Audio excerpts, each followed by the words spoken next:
ler os dois versículos que dão base para a nossa palavra desta tarde, para o assunto que nós vamos tratar. O primeiro versículo está em Salmo, livro dos Salmos, Salmo 94.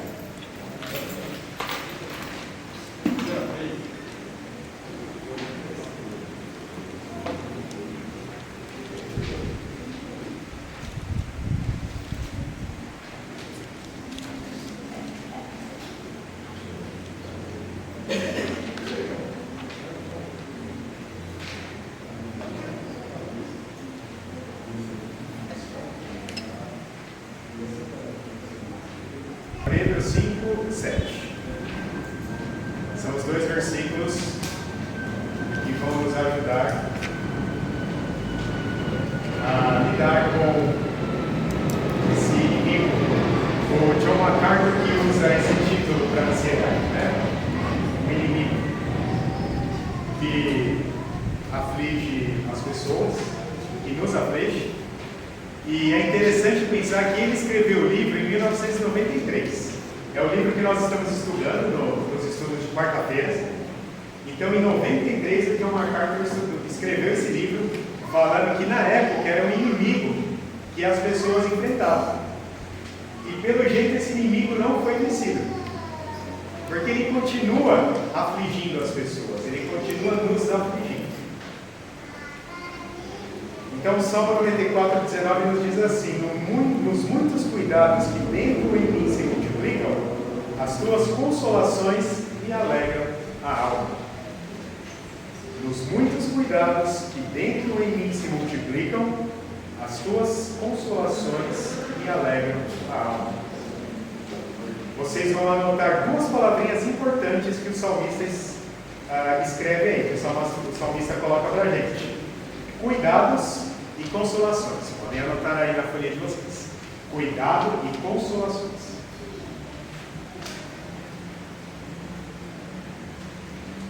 Deixem esse versículo separado na Bíblia de vocês. E aí nós vamos ler Pedro, 1 Pedro 5, versículo 7. E aí eu convido vocês a lerem comigo esse versículo, escrito por Pedro, o apóstolo Pedro. 1 Pedro 5, versículo 7. Achem, para a gente poder ler algumas só vez. Acharam? 1 Pedro 5, 7. Isso.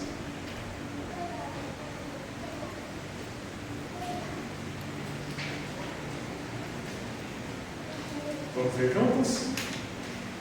Lançando sobre ele toda a vossa ansiedade, porque ele tem cuidado de vós. Qual é a palavra que o apóstolo Pedro repete lá dos Salmos? Aí? Cuidado. Cuidado. O apóstolo Pedro repete a palavrinha cuidado, né? Lançando sobre ele a vossa ansiedade, porque ele tem cuidado de vós. No versículo 5, voltando um pouquinho, Pedro diz assim: rogo igualmente aos jovens, sede submissos aos que são mais velhos, outrossim no trato de uns com os outros, cingi-vos todos de humildade, porque Deus resiste aos soberbos, contudo aos humildes concede a sua graça. Humilhai-vos, portanto, sob a poderosa mão de Deus, para que ele, em tempo oportuno, vos exalte, lançando sobre ele toda a vossa ansiedade, porque ele tem cuidado de vós. Uma palavrinha que vocês também vão anotar, e muito importante, que apareceu tanto no versículo 5 quanto no versículo 6, humildade. Anotem aí, humildade.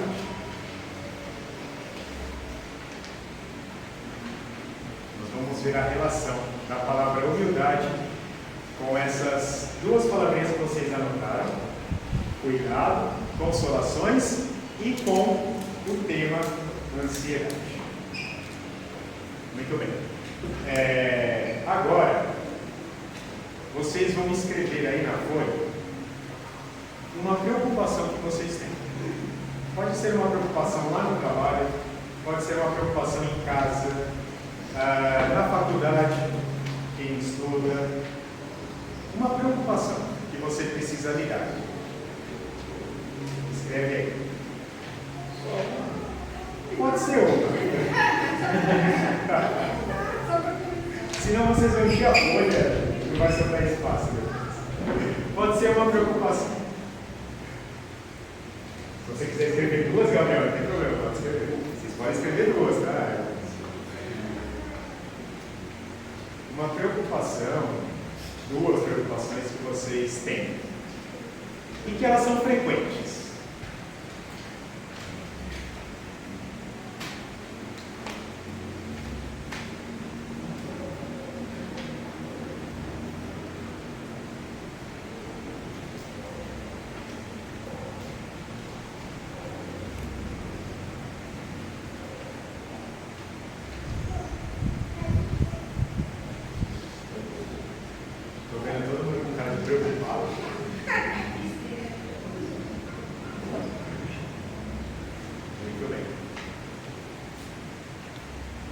Olhando para essa preocupação que você anotou aí, você não vai precisar dizer em voz alta, tá bom?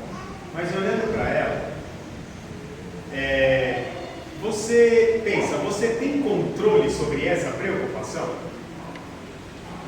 Você tem controle sobre ela? Em que sentido? Algo que você faça que é de sua responsabilidade, que você consegue lidar com ela. Está ao seu alcance fazer alguma coisa ou reagir para você conseguir solucionar essa preocupação. Está em suas mãos? Que ação seria essa? O que você poderia fazer ou o que você precisa fazer se é uma preocupação diária, lá no seu trabalho, por exemplo, né? Ela diariamente está diante de você. O que você precisa fazer para solucionar, para resolver essa preocupação? Pensa se ela está no controle das suas ações.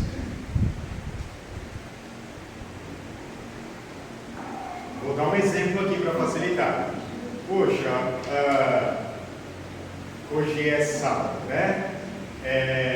Na sexta-feira, lá na faculdade tem prova. E a sua preocupação é ir bem nessa prova, tirar uma nota boa. Qual que é a sua responsabilidade diante dessa preocupação? Estudar. Está ao seu alcance estudar para que você vá bem nessa prova? Está ao seu alcance. Você quer? Não.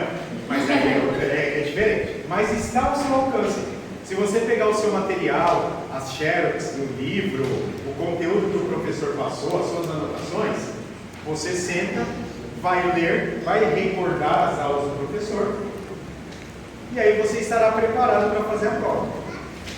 E certamente, se você estudar bem, se você tiver as anotações que o professor passou, você vai ter na prova. Mas isso não impede você ficar preocupado. Ainda que você goste bastante de estudar, você goste bastante daquela matéria, porque tem matéria que você gosta e tem matéria que você não gosta quando você estuda.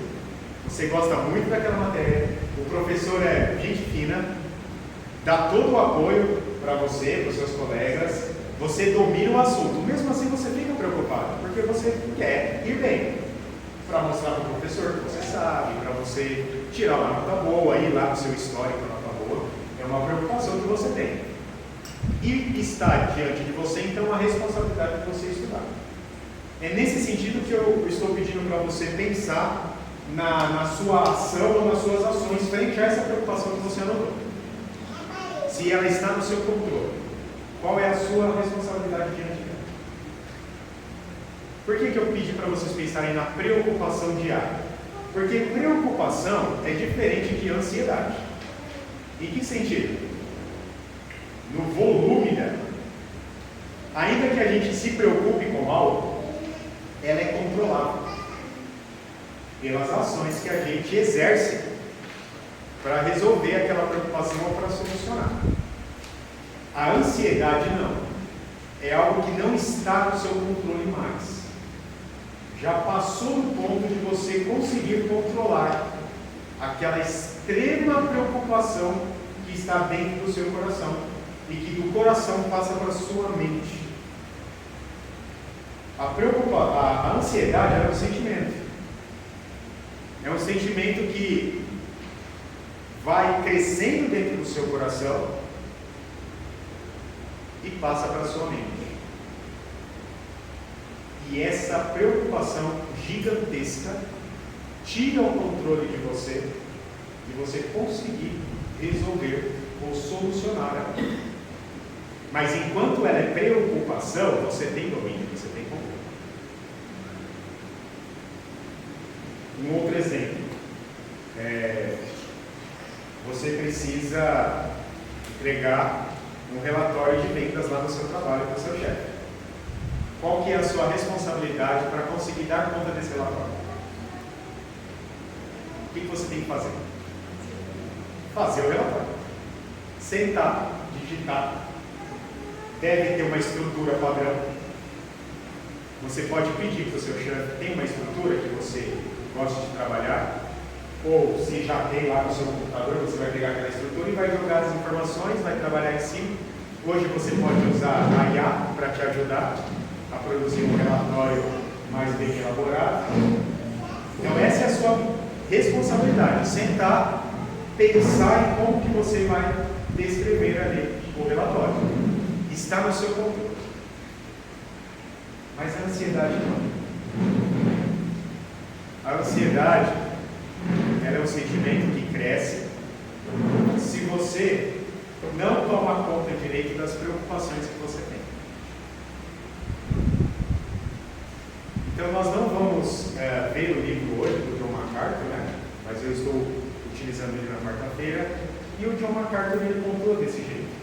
A preocupação, ela está ao seu alcance, porque as ações que você precisa empreender para solucionar exige de você tempo, um esforço mental, físico, sentar, digitar ou estudar, prestar atenção, pensar, formular.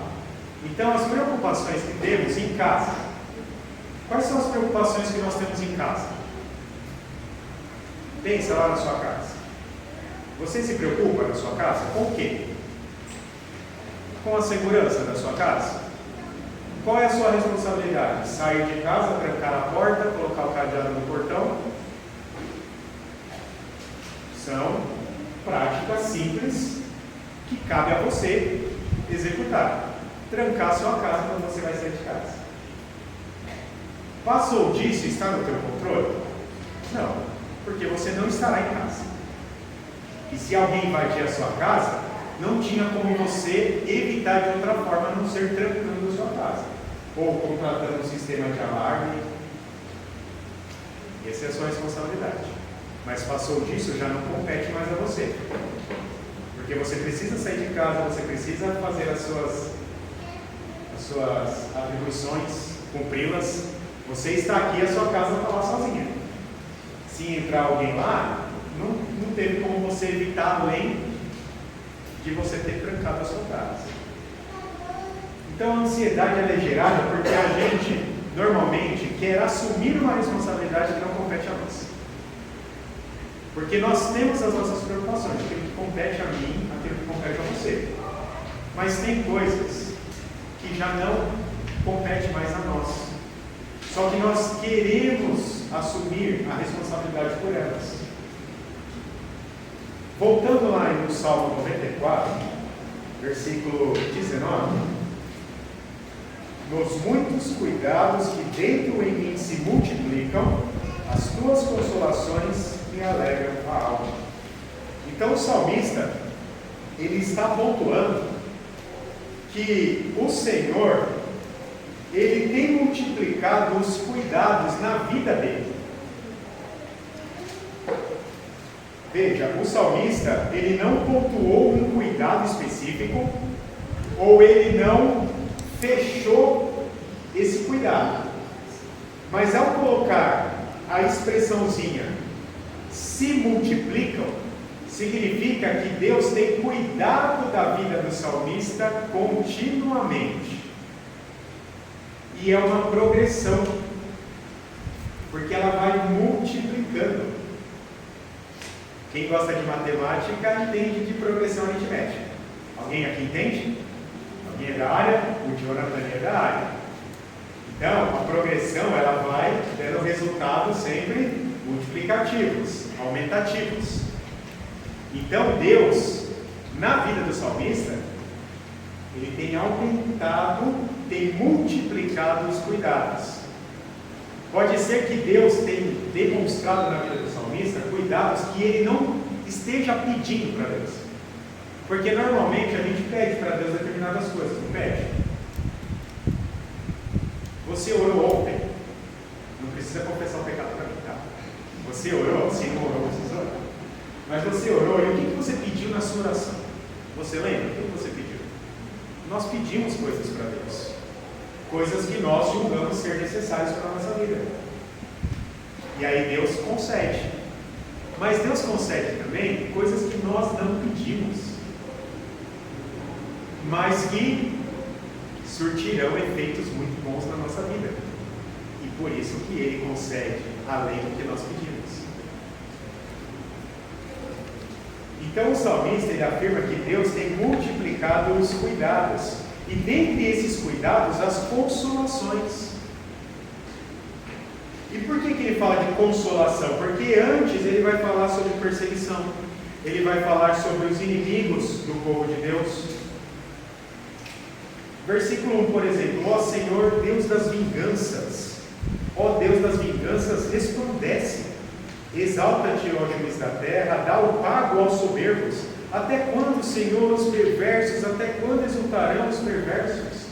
Então ele pede, ou ele clama, para que Deus livre ele, ou livre o povo, ou livre a terra da perversidade. Até quando, Senhor? O Senhor vai permitir que os perversos se multipliquem. Então a sua oração vai nesse sentido, de que há pessoas más, há pessoas ruins praticando coisas erradas. Tem isso hoje? Pessoas perversas? Tem, não tem? Basta você ligar a televisão que você vai ver um monte de reportagem. Tem gente que não gosta nem de ligar a televisão. Ou de tantas notícias ruins, tem medo de sair de casa. Porque tem se multiplicado a perversidade. E a perversidade não é uma característica do nosso tempo, já vem lá desde o Antigo Testamento.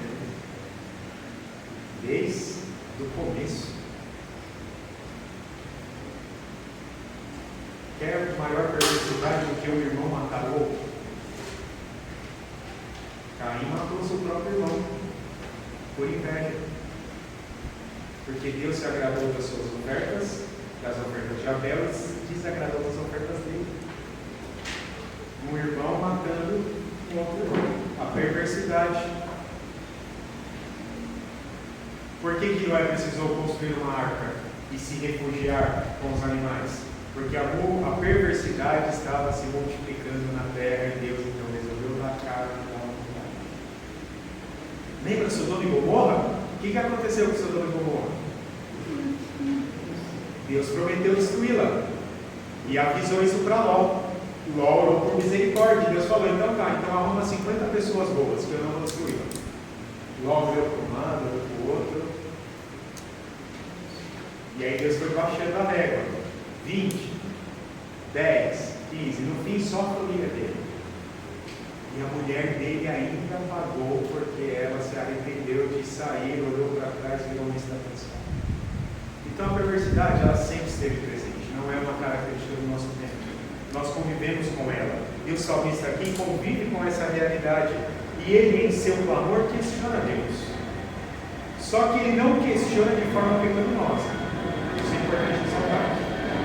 Porque tem uma forma pecaminosa e uma não pecaminosa. Você questionar, você colocar Deus como aparente. O salmista aqui, ele não pega contra o Senhor. Tanto que ele parte para o reconhecimento dos cuidados e da consolação. Apesar das perversidades, apesar da multiplicação, dos perversos, daquilo, de tudo de ruim que acontece, o Senhor consegue consolar o salmista, consegue acalmar o seu coração. Consolação tem a ver com calma, tirar o medo do coração. O consolo não tem apenas a ver com tirar a tristeza e substituí-la pela alegria, mas também gerar paz, tranquilidade, descanso. Então o Senhor demonstra esse cuidado multiplicativo, essa consolação. O salmista clama ao Senhor. Compete a ele esse clamor. Compete a nós orar pela nossa sociedade, pelo nosso país, por nós. Mas quem é que vai agir? É Deus. Se você tentar agir no lugar de Deus, não vai dar certo.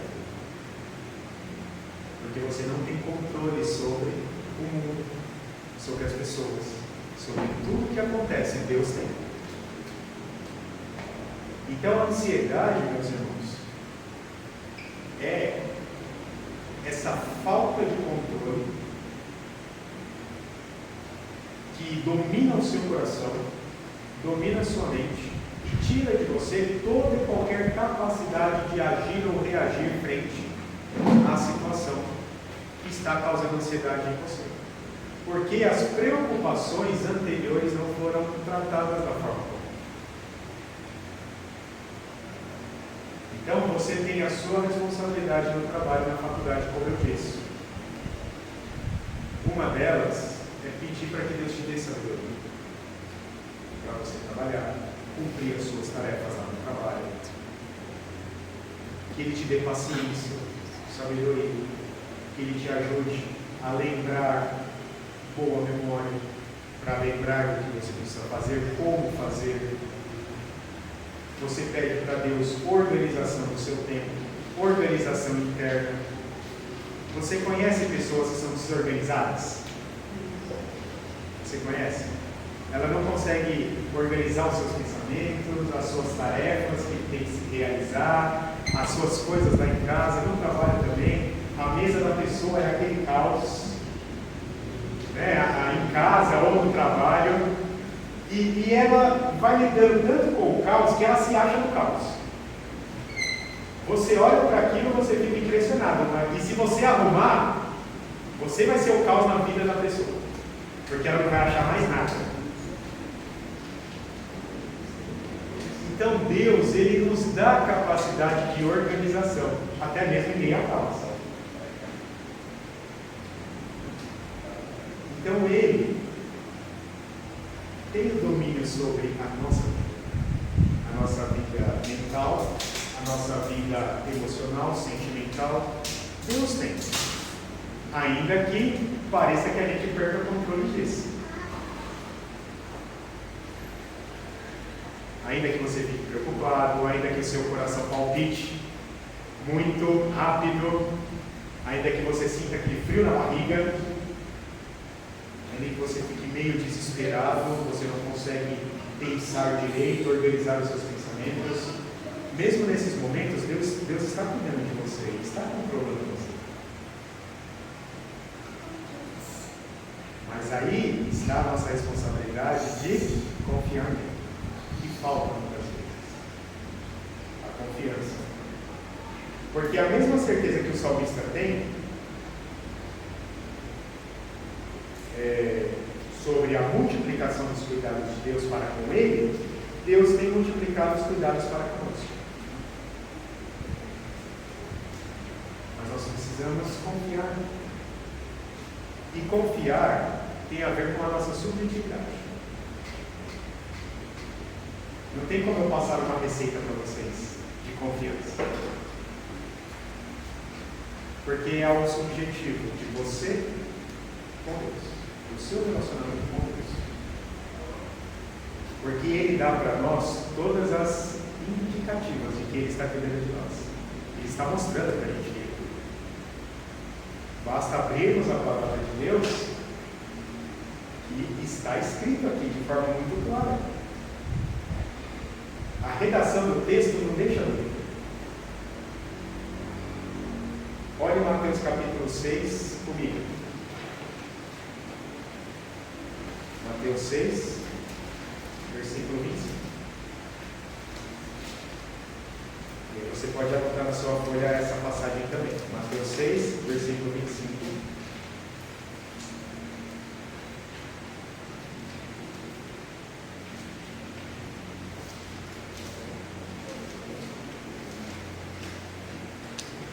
Por isso vos digo, não andeis ansiosos pela vossa vida, quanto ao que haveis de comer ou beber, nem pelo vosso corpo, quanto ao que haveis de vestir. Jesus falando para nós, não andeis ansiosos quanto à nossa vida. A veste e a comida englobam todas as áreas da nossa vida. Todas. Tá? Englobam todas as áreas da nossa vida. E por que nós não devemos ficar ansiosos quanto à nossa vida? Porque nós valemos muito mais do que as aves dos céus. Deus, Jesus, ele dá a ordem e ele aponta o porquê da ordem que ele está dando. Versículo 28. E por que andais ansiosos quanto ao desvalo? Versículo 30. Se Deus veste a erva do campo, que hoje existe, e amanhã é lançada no forno, quanto mais a vós outros.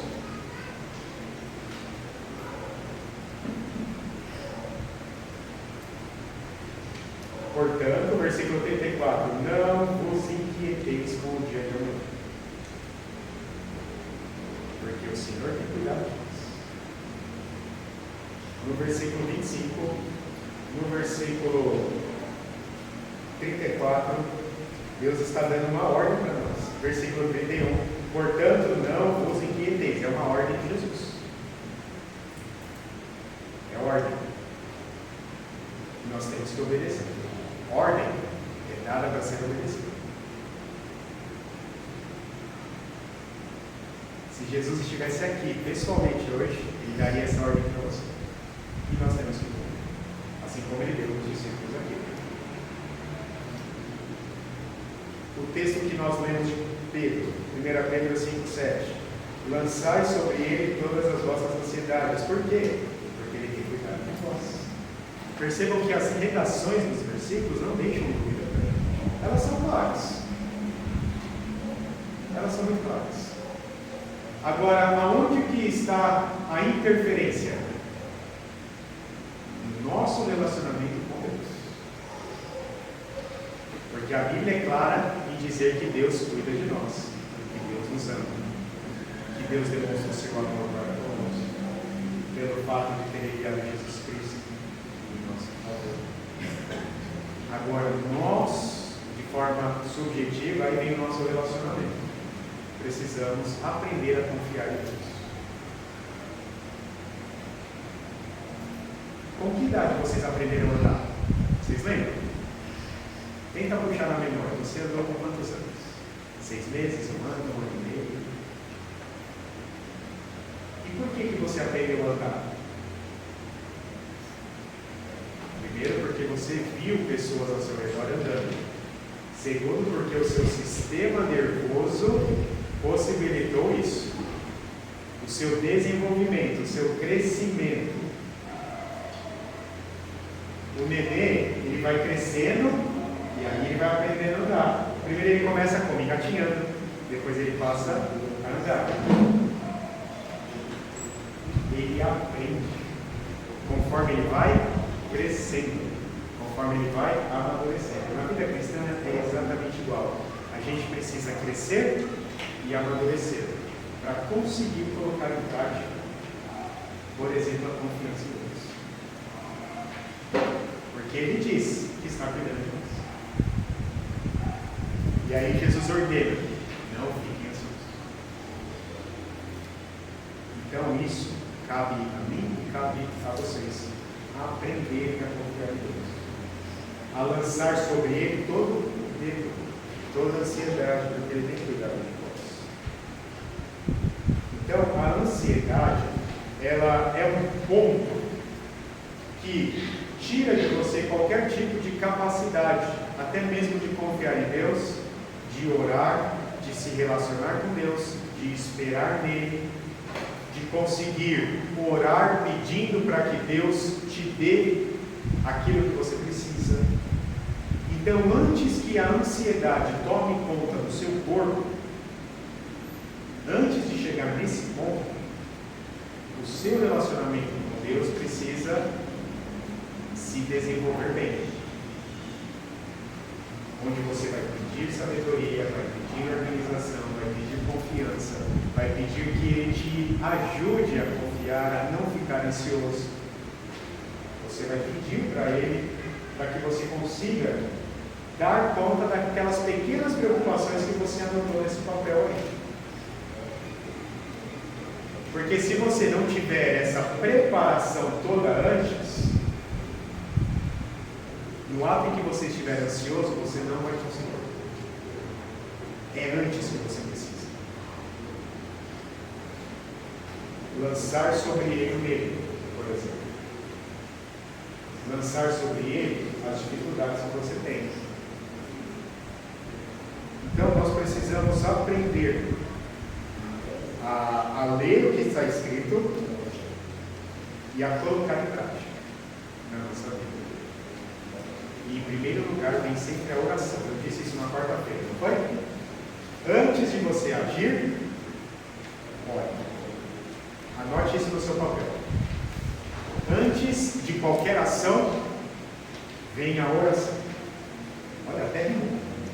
Para facilitar a memorização de vocês. Antes de qualquer ação, vem a oração.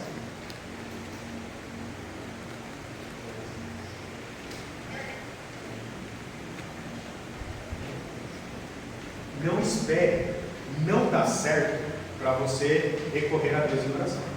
Recorra antes. A oração não é um tapa-buraco. Ela é a solução. É onde você vai manter o seu relacionamento com Deus. Hoje nós tivemos reunião do conselho pela manhã e eu li com os presbíteros Mateus capítulo 6, versículo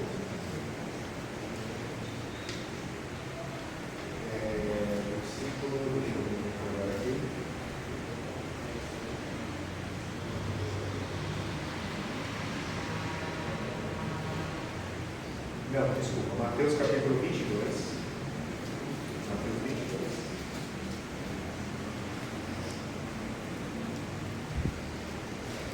Versículo 36 e 37. Mateus 22, 36 e 37. Os fariseus perguntando para Jesus: Mestre, qual é o grande mandamento na lei? Qual é o grande mandamento na lei? Qual foi a resposta de Jesus?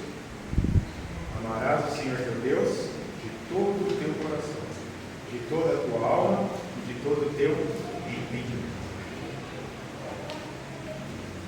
Amor a Deus. Você deve amar a Deus de todo o teu coração. Não é no coração que começa a ansiedade, que eu disse? É no coração. Ame a Deus de todo o coração, de toda a tua alma. A ansiedade começa no coração e ela vai tomando todo o território do seu corpo, do seu cérebro, da sua vida, da sua alma. Amarás ao Senhor teu Deus de todo o teu entendimento. Então a ansiedade começa no coração, domina todo o seu ser, o seu interior, até chegar na sua mente, no seu raciocínio, onde você não terá mais capacidade de agir como deveria. São os 3 lugarzinhos que deve estar o amor a Deus: no coração, na sua alma e na sua mente. E o relacionamento com Deus, através da oração, através de colocar em prática o que você lê na Bíblia, vai fazer com que você ame a Deus de todo o seu coração, de toda a sua alma.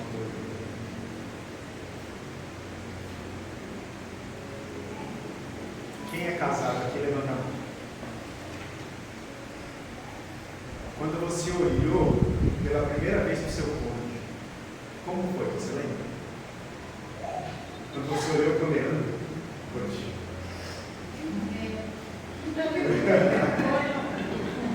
João, quando você olhou para a Paloma, você lembra quando você olhou para ela pela primeira vez? Eita, quanto aconselhamento para gente dar. Jonathan é casado, né? Ainda não? É casada? Quando você olhou para a Irinalda pela primeira vez, como que foi? Você lembra? Eita, vocês não têm. Na verdade, eu conheci ela desde criança. Olha só, cresceram juntos. Mariana, quando você viu o Newton pela primeira vez,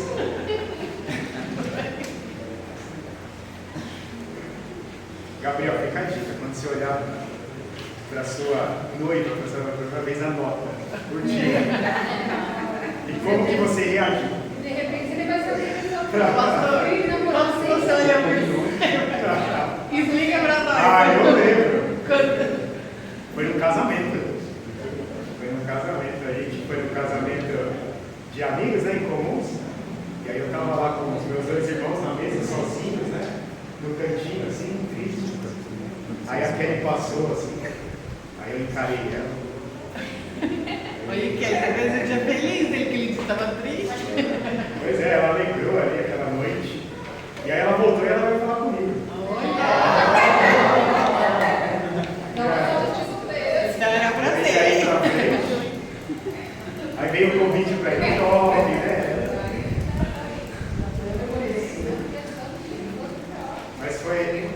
Mas qual é o meu ponto? Quando a gente olhou para a pessoa, a gente sentiu algo. Eu senti algo. Mas não foi amor. Não foi amor. Foi algo que mexeu com o seu coração. Que mexeu com o meu coração. Não foi?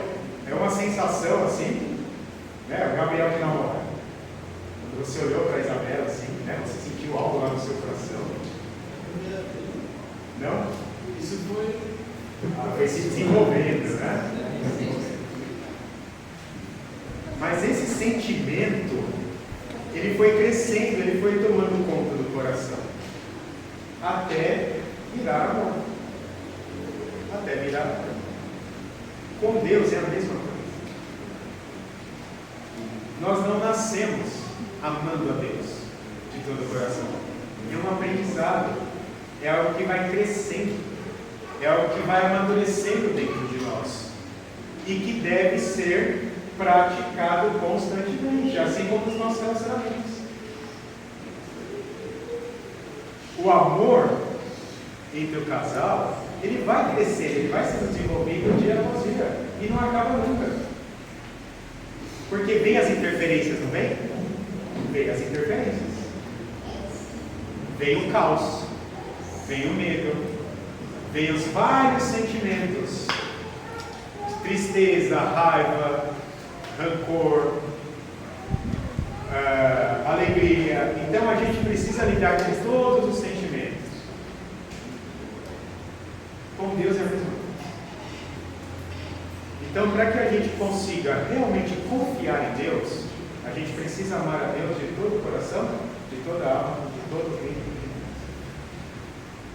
Vocês marcaram esse versículo na folha de vocês? Mateus 22, versículo 37. Amar a Deus. Coração, alma e entendimento. É onde a ansiedade domina. Então, antes que a ansiedade chegue e tome conta desse território, você precisa preenchê-lo com amor a Deus. E isso tem que ser praticado todo dia.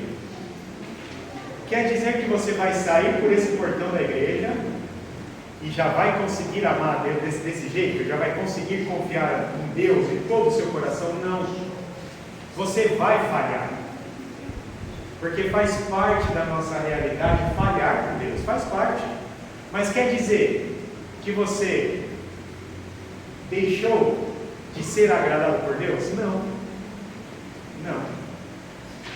Quer dizer que você precisa melhorar, Aprender, continuar aprendendo, continuar colocando em prática. Segunda-feira, eu não sei qual é a sua atribuição da manhã. Você vai sair da sua casa, vai lá para o seu trabalho, e você vai ter algo a cumprir ali no seu trabalho, na segunda-feira de manhã. Eu não sei qual é essa sua responsabilidade. Eu tenho a minha. Eu tenho uma reunião com a minha diretora segunda-feira.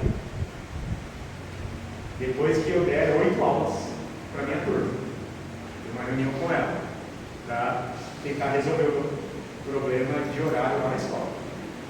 É algo que eu vou ter que lidar, que a gente vai lidar junto ali numa reunião. Tem os meus alunos, meus 30 aluninhos, que não sabem ficar sentados igual vocês estão. E eu tenho que lidar com eles. Como que eu vou fazer? Eu tenho as minhas atribuições, vocês têm a de vocês. E aí, antes de sair de casa, você vai orar. Senhor, abençoe o meu dia. Me dê sabedoria para resolver tal coisa, para cumprir o meu trabalho. Esteja comigo, me dê organização interna. Eu preciso confiar no Senhor durante esse dia. Você vai orar. Pode ser que você consiga. Pode ser que você não consiga. E é porque você deixou de amar a Deus? Não. Mas é que ainda você precisa desenvolver esse amor para que Ele tome conta do seu coração, da sua alma, do seu vida. Não quer dizer que você não ama. Eu não estou dizendo aqui que você não ama Deus. Você ama Deus. Eu amo a Deus. Mas esse amor, ele precisa predominar todo o nosso ser, a tal forma de que a gente consiga confiar em Deus, para não permitir que a ansiedade domine esse território que permite. No aconselhamento, eu lembro até hoje das aulas de aconselhamento com o reverendo Jonatas Alquies. Ele disse para a gente, lá no seminário, o nosso coração precisa habitar Deus. O que significa? Vocês têm ideia do que significa isso? O nosso coração precisa habitar Deus. Precisa habitar Jesus Cristo. O que será que significa isso? Enquanto vocês pensam, vocês anotem isso na frente. Meu coração precisa habitar Deus. Escreva aí. Olha, estou te dando 10 passos para se livrar da ansiedade. Vê esse aqui, meu brinquedo. Livre-se da ansiedade 10 passos. Meus irmãos, não é uma receita, tá? Mas são observações, são pontos que a palavra de Deus nos dá e que nos ajudam a ir desenvolvendo isso.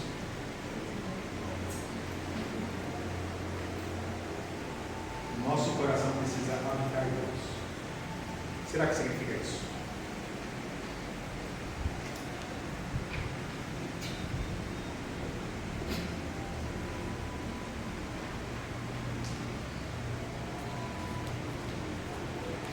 E o reverendo contou um caso para a gente em uma das aulas.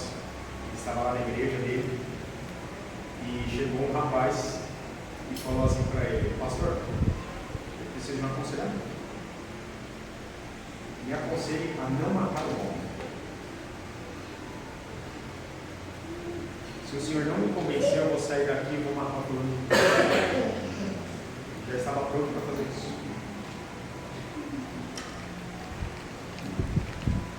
A arma, o pastor colocou em cima da mesa e falou: eu vou sair daqui e vou matar ele. Eu quero que você me convença a não fazer isso.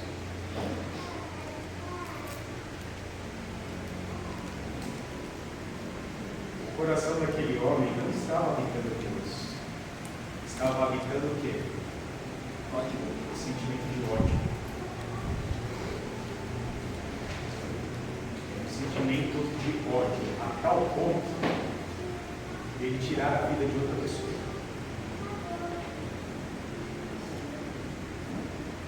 O nosso coração habitar Deus significa que Deus é o dono do nosso coração, é Ele que manda. Não é nenhum outro sentimento. É Deus que manda no nosso coração, através de Jesus Cristo.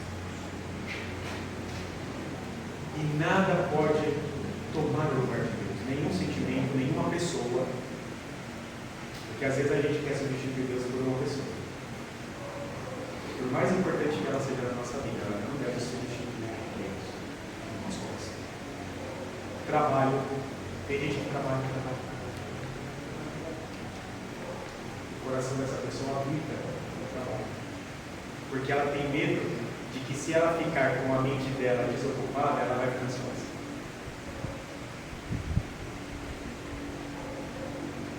É Deus que deve ser o dono do nosso coração. A tal ponto de nada substituí-lo e a nossa vida ser regida realmente por ele. E isso acontece quando a gente passa a amar Deus em todo o coração, de toda a alma, de todo. Mas isso não significa que nós não vamos falhar, porque a gente ainda convive com a natureza pecaminosa, não é? E essa natureza pecaminosa interfere no nosso relacionamento com Deus, interfere na habitação do nosso coração, interfere. Mas nós temos que ir substituindo o pecado, os pecados, pela prática daquilo que Deus quer que nós pratiquemos. E é uma prática nossa.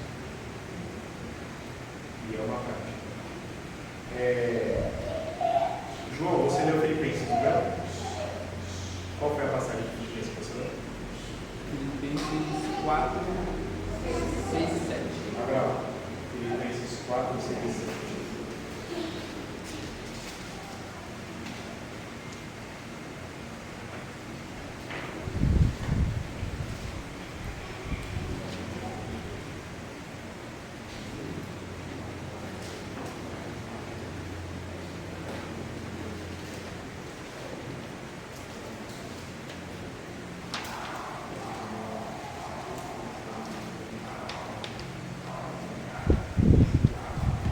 Não andeis ansiosos de coisa alguma, em tudo, porém, sejam conhecidas diante de Deus as vossas petições. De que forma que nós vamos fazer Deus conhecer as nossas petições? Oração, súplica e ação de graças. E a paz de Deus, que excede todo entendimento, fará o que no nosso coração? Guardará o nosso coração. E a vossa? Olha os lugarzinhos que a ansiedade quer dominar. Coração e mente. Não andeis ansiosos. Opa, a gente já ouviu essa ordem de alguém antes. Quem foi que deu essa ordem? Jesus Cristo. Ele deu essa ordem, não andeis ansiosos.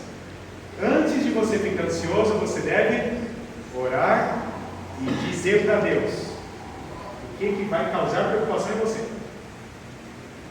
Entregar nas mãos de Deus as suas preocupações, através da oração, súplica e ação de graças. Ué, por que tem ação de graças aqui?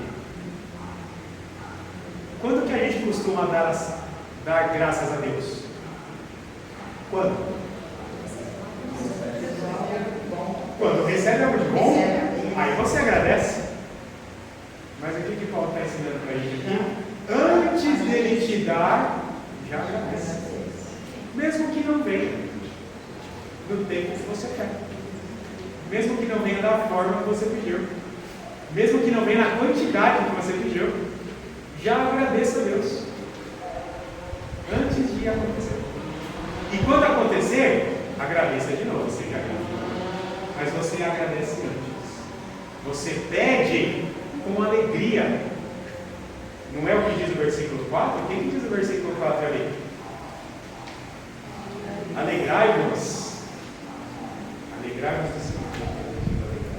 Até as petições, os pedidos daquilo que você necessita devem ser feitos com alegria no coração.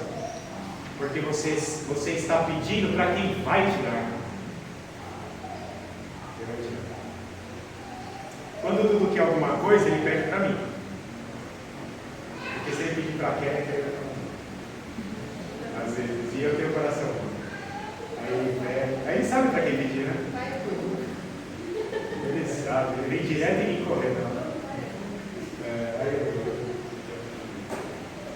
A gente sabe quem dá as coisas que nós precisamos. Quem é? Nosso Pai Celeste.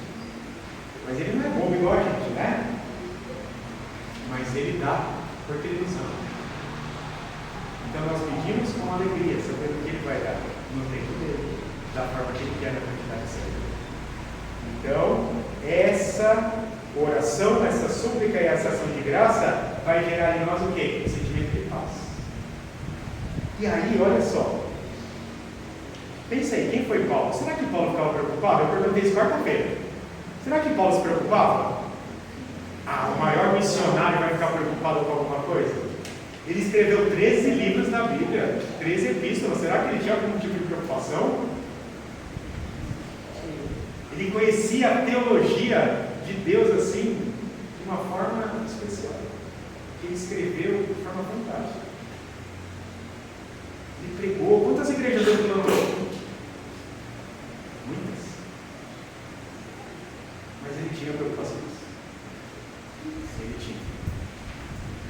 E aqui, quando ele escreve isso, ele estava preso. Será que lá na cadeia não estava preocupado? Quando ele estava preso, ele ficava preocupado com as igrejas e com os irmãos. Ele não se preocupava com a vida dele ali, em cativeiro. Ele estava preocupado com as igrejas, com os irmãos. Tanto que ele escrevia e enviava suas cartas, mesmo estando preso. Era uma das preocupações que ele tinha. Mas olha só no versículo 11. Digo isso não por causa da pobreza, porque aprendi a viver contente em toda e qualquer situação. O maior dos pregadores, dos missionários, dos plantadores de igreja, aprendeu. Até Paulo precisou aprender. Quanto mais a gente. Então a vida cristã é resultado de aprendizagem. Nós precisamos aprender o quê? Aprender a orar, aprender a pedir. Jesus disse para os seus discípulos: vocês não sabem pedir, vocês pedem errado. E aí vem pedir e dar-se-vos-á. Bater e a porta do salão para fazer o versículo. Então nós temos que aprender a orar, a suplicar, a dar as suas graças, aprender a confiar, aprender a colocar em prática o que Deus quer, aprender a amar a Deus.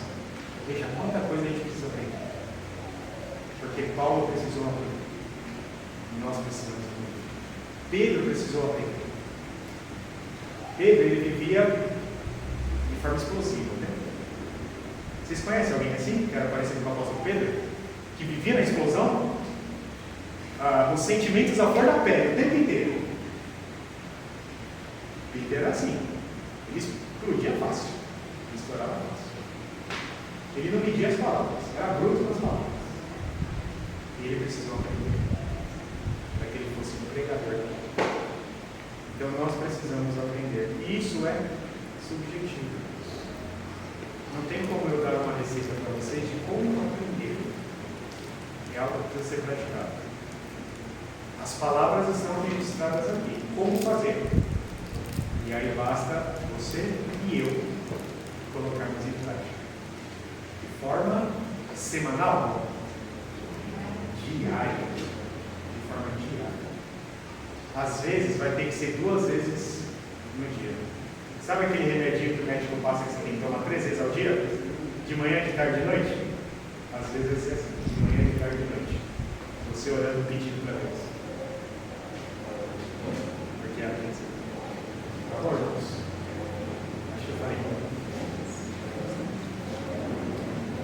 Alguma dúvida, alguma pergunta? Agora é a vez de vocês falarem. Antes, olhem para a preocupação que você escreveu. Retomem ela. Gabriel escreveu ali uma dúzia de preocupações. Uma para ele estava bom. Como que você vai tomar conta dessa preocupação que você escreveu? Quais serão os passos? Essas palavras que você anotou na sua folha vai ajudar você a tomar conta dessa preocupação aí. Lembre, tem preocupações que são nossas responsabilidades. O filho é nosso, mas tem filho que não é nosso. Tem responsabilidade que não compete a você e não compete a mim. Compete a quem? A Deus. Então deixe Deus tomar conta do que é da economia dele. Porque Ele quer tomar conta. Ele Ele quer que você coloque nas mãos dele para que ele tome. Não queira assumir o lugar de Deus. Por isso que eu pedi para vocês escreverem o que aí? Humildade. Não tem a palavra humildade aí? Todas as vezes que você deixa a humildade escapar, você vai querer tomar conta daquilo que não compete em você. Quando a ansiedade te domina, foi porque você tentou abraçar algo que não competia a você. Você não foi humilde diante de Deus, permitindo que Ele tomasse conta daquilo que Ele quer tomar conta. Você tentou assumir a responsabilidade de Deus. Faltou humildade no relacionamento da entrega, da súplica, oração e ação de graças. E entregar para Deus aquilo que compete a Ele. Por isso que humildade é importante. Saber o que é de nossa responsabilidade e o que compete a Deus. Porque Ele faz da melhor forma possível, melhor que a gente. E Ele deseja, Ele quer que a gente entregue aquilo que Ele vai fazer através de você. Então, essa responsabilidade que você anotou aí, para que você dê conta dela, se aproprie de tudo que você anotou. Tá bom? Alguma pergunta? Alguma contribuição? Algum relato? Eu vou dar uma contribuição sobre a questão da oração. Eu li o livro de Colossos, que fala tratado sobre a oração. Ele nos ensina como, quando e como devemos orar. Nesse livro, a gente vai aprender tipo assim: a gente quer uma coisa, a gente pede para Deus. Só que Deus é tão soberano e maravilhoso que Ele não te dá aquilo que tu pede. Porque o que tu pede, a nossa vontade é falha. Mas a vontade de Deus é perfeita e agradável. Sempre quando a gente quer uma coisa na nossa vontade, pode ser que a gente possa se dar mal. E às vezes Deus, em a sua soberania dele, Ele te dá para tu fazer aprender. Por que a gente pede sabedoria? Ele não vai chegar lá e colocar sabedoria no banco. Não. Ele vai te fazer aprender. Então, vou dar a vez que tu quer. Agora, eu vou demonstrar que aquilo que tu quer não é bom. Aí nós aprendemos. Esse que eu pedi para Deus, não é esse que eu queria não, no coração. Aí Deus vai lá e te tira daquilo que tu pediu. Então, ou seja, nem tudo que a gente pede é bom. Mas tudo que Deus nos dá é porque a gente faz a gente aprender. Eu aprendi muito no livro do John Knox falando sobre o tratado de oração, né? Sim. John Knox, né? Sim. Isso mesmo. Tem até uma ilustração na Bíblia que fala, né? Qual é o pai que vai dar uma pedra para o filho? Se ele pedir pão? Se ele pedir um peixe, vai dar uma cobra? Né? Qual que é o simbolismo disso? É que Deus, Ele dá de forma perfeita aquilo que a gente precisa, melhor do que nós. Realmente. Às vezes a gente ora tanto, por exemplo, eu que sou solteiro, eu oro para namorada. Aí às vezes acontece que ele te dá aquela pessoa. Aí a gente de repente, não, não quer não. Né? Aí a gente percebe. É um exemplo de jovem, né? Sim. É melhor nada do que orar. Eu sei que tem jovem que deve orar também por isso, né? Ah, sim, então eu digo ele. Aí eu é só dizer que eu estou para entender, né? Sim. Não, é assim mesmo. Qual é a sua responsabilidade? A minha responsabilidade é orar e também investir. Orar, né? Tomar E banho. nas reuniões dos jovens, né? Tomar banho, passar um Você pode perfume, né? perceber Tá cheiroso. que na IPB não tem jovem, muito jovem. Na maioria das IPB. Já frequentando esse IPB rápido, viu? Não, é a cidade não tem IPB, né? Aí na cidade que tem, aí já tem. Mas vai ter, né? Ó, eu conheço umas aqui em São Paulo que tem, viu? Vem pra São Paulo. Calma.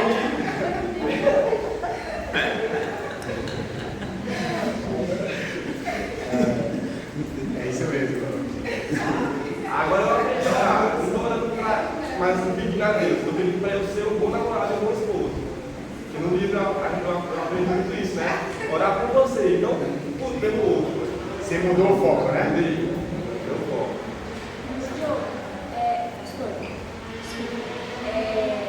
Você falou de orar antes da preocupação, antes de vir a preocupação, mas como que a gente vai saber que a gente vai ficar preocupado com as coisas? Porque às vezes tudo me preocupa. Você tem que viver em oração, né? Não, mas é a ideia de que a todo instante você está em comunhão com Deus. Então você não sabe qual vai ser a sua preocupação na segunda-feira quando você chegar lá no seu trabalho. Ela está lá te esperando, mas você não sabe qual.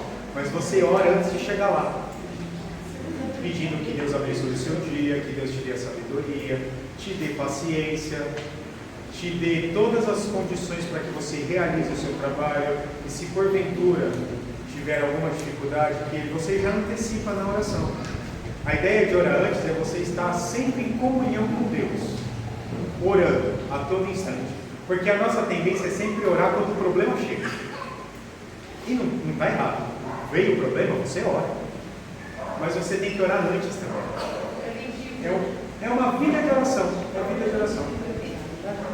Porque, veja, Jesus tinha uma vida de oração. E se a gente parar para pensar, ele era o próprio Deus, por que ele orava? Se ele era Deus. Mas ele vivia em comunhão com o Pai, antes de realizar as tarefas dele. Antes de entrar em Cafarnaum, por exemplo, ele orava. Antes de passar por todo o processo ali da sua prisão, da sua crucificação, ele orou. Lá no jardim, lembra que ele estava até em agonia? E ele ora antes. Então, Jesus, ele costumava a ter uma vida de oração antes de realizar qualquer que fosse a sua tarefa. Então, o orar antes é isso, é ter uma vida de comunhão com Deus. Oração e leitura da Bíblia, né? Então, você vai sair de casa, leia um versículo. Se não dá tempo de você ler uma passagem grande, leia um versículo e olha. Se você vai de metrô, você vai orando durante o metrô, né? Entendeu? É você ter essa vida de oração constante, sempre. Não, porque tem crente que só ora quando vem problema. Passou o problema, ele esquece de orar. Mas a lição é sempre orando, sempre buscando. Porque a gente precisa de sabedoria para tudo, não é? Eu acho que essa questão da oração, que é como ele fala sobre a questão da gente como vigilante. Sim. Do mundo que a gente vive, é um mundo profano. E a gente está no mundo mal, né? E a gente vigiar e orar vai ser justamente para a gente relembrar e religar a gente a Deus. Sim. Então, eu acredito que essa questão da oração é sempre fazer com que a gente tenha essa ligação espiritual. Já que a gente vive num mundo passageiro, num mundo profano, e a forma de sair desse mundo material é através da oração. Sim. E eu acredito que seja. Eu acho que também uma característica da ansiedade, né, nesse modo patológico, é a pessoa conjecturar um monte de coisa, né? Então, assim, tudo bem, você tem um problema lá, mas aí você começa a imaginar coisas assim, mirabolantes, e aí o que vai te dando ansiedade é a sua própria conjectura e não o que vai acontecer de fato. Então, a oração também é muito nesse sentido de encontrar paz, né? Porque a gente, né, quem tem ansiedade, quando a gente está numa situação dessa, a nossa tendência é ampliar o problema, assim, de uma forma bizarra, uma coisa que às vezes não tem. Você já pensa, não, porque vai acontecer isso, vai acontecer isso, vai acontecer isso, vai acontecer isso. Não aconteceu nada.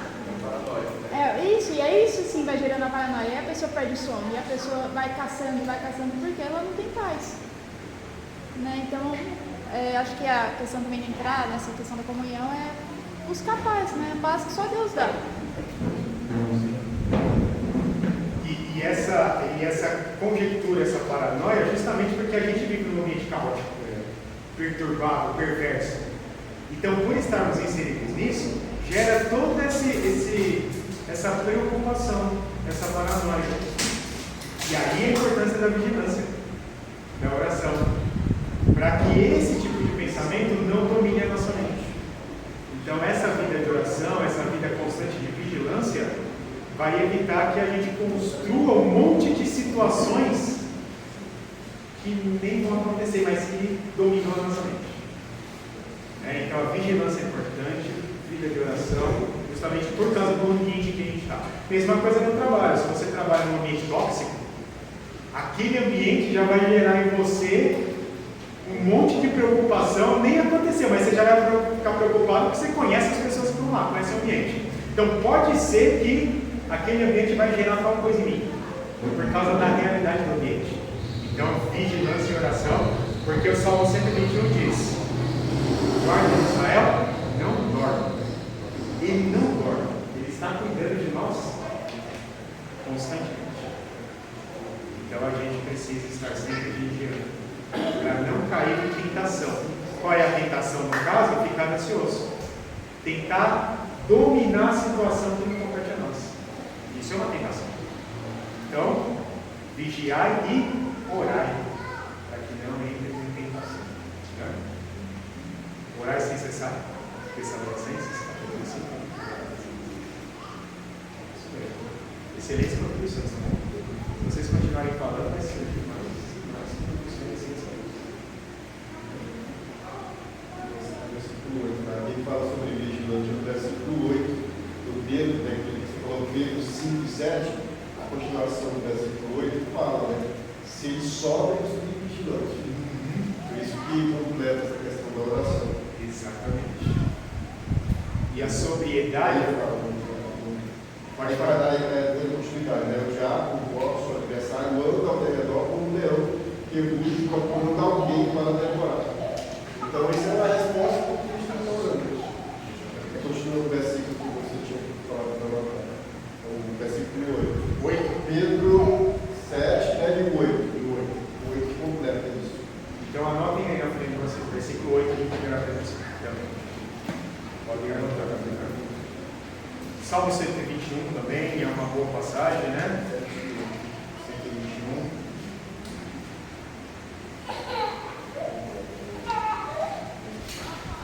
Está sendo um bom vigilante, tem que vigiar a armadura, né? A espada, o capacete.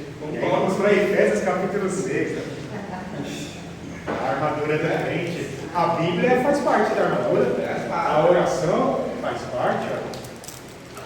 A armadura do quê? Como é que você vai encarar o mundo sem armadura? Isso mesmo.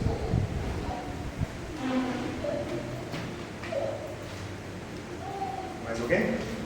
Uma pergunta? Uma dúvida? Muito bem, queridos irmãos.